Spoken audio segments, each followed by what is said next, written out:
एक भाई का एक सवाल आया था कमेंट के अंदर कि सुकन्या समृद्धि योजना ये क्या जायज़ है कि नाजायज़ है। उस साहब ने किसी यूट्यूब चैनल पर किसी आलिम से ये बात सुनी है कि वो इसकी जवाज़ की इजाज़त देते हैं, हालांकि दारुल देवबंद का फतवा इस सिलसिले में तफसील से आया हुआ है। मैं इस फतवे का ख़ुलासा आपके सामने रखना चाहता हूँ कि दारुल देवबंद ने इस स्कीम को सुकन्या समृद्धि योजना के स्कीम को हराम कहा है। उसकी तफसील ये है कि अगर किसी के यहाँ बच्ची पैदा हुई है तो बच्ची पैदा होने के बाद 10 साल से कम उम्र की बच्चियों के लिए स्कीम तैयार की गई है।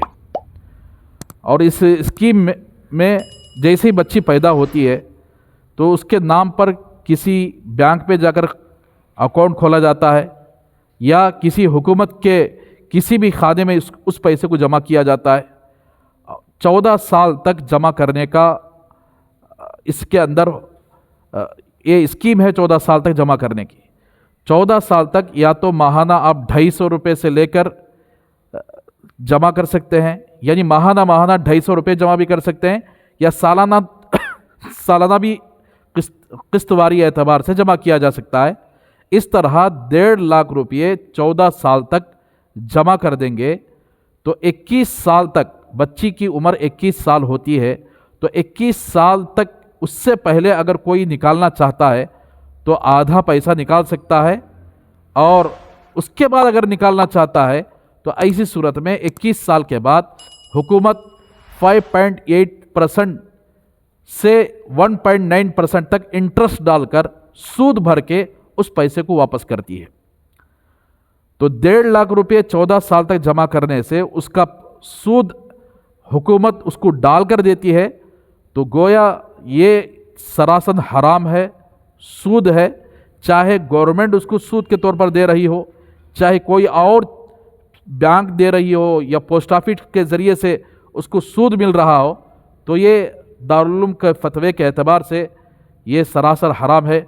इसीलिए वीडियो के आखिर में आप इस फतवे को मुलाहजा फरमा लें कि सुकन्या समृद्धि योजना जो हुकूमत की जानिब से स्कीम निकली है वो सरासर हराम है, नाजायज़ है। इसलिए कि जितना पैसा जमा किया जाता है उस पर फ़ीसदी एतबार से बाज़ जगह तो 8% भी अगर सूद देते हैं, बाज़ मरतबा 5.8%, बाज़ मरतबा 1.9%, इस तरह सूद को बढ़ाकर उसे दिया जाता है।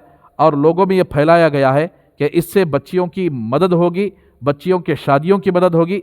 ये बहरहाल इस्लामी एतबार से मुसलमानों के लिए इस स्कीम से फ़ायदा उठाना नाजायज़ और हराम है, और ये सरासर सूद का स्कीम है।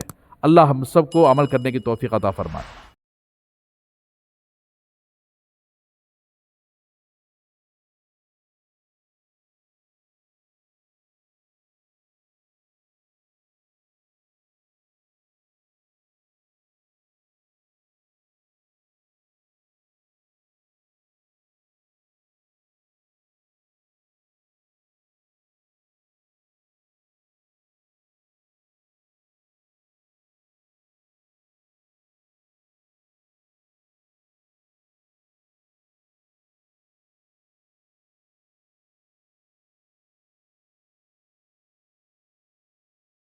Ah